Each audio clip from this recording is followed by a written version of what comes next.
Hello, everybody, and welcome to another edition of 4.0 and Below, where the good, the fair, and the ugly comics roam. I'm WB Kelso, and today we got a little comic haul run for you. Not a real big one, but some significant stuff. I patched a few holes, finished a few runs, and started a few more, because if it isn't obvious already, I am a sucker for horror anthology stories. And with that note, I picked up a good chunk of The Phantom Stranger, starting with number 31. And number 32.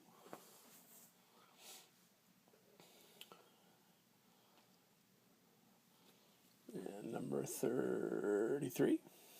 The Dead Man was sort of a backup feature, and he also did a lot of teaming up with the Phantom Stranger in these stories. Another backup character. Let's see, what was the number was that? 33? Okay, yep. Okay, this is 34. Oh no! Facing technical difficulties. 34.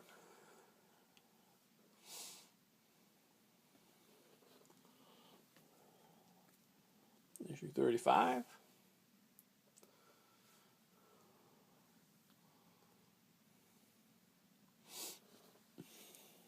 Issue number 36.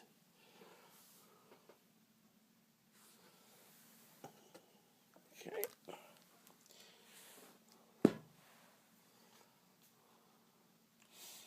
Issue number 37.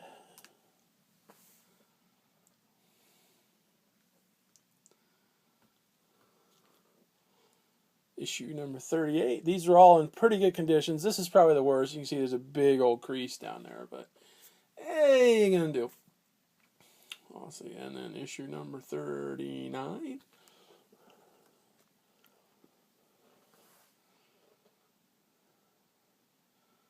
The Soul of the Dead Man.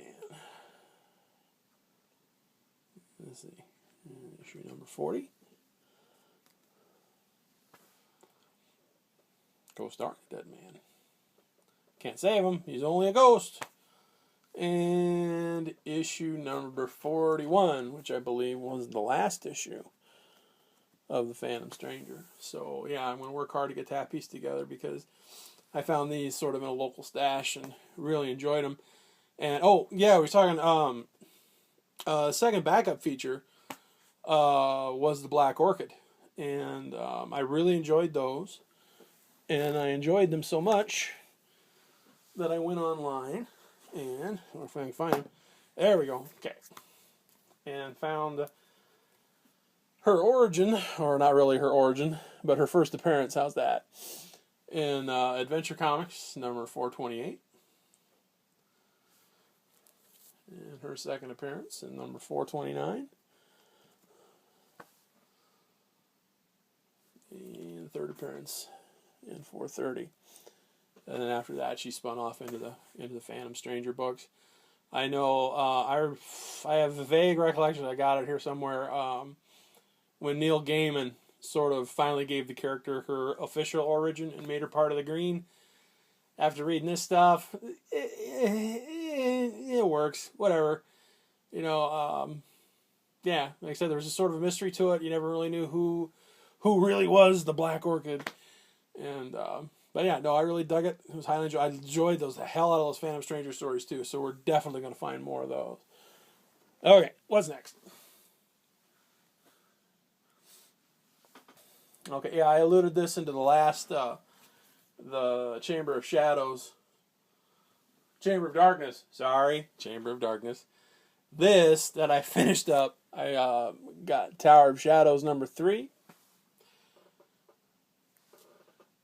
And the king size special, Tower of Shadows number 1, which officially gives me all of that short run. So expect a full run video on that probably pretty soon, so I can get it done and get these put away.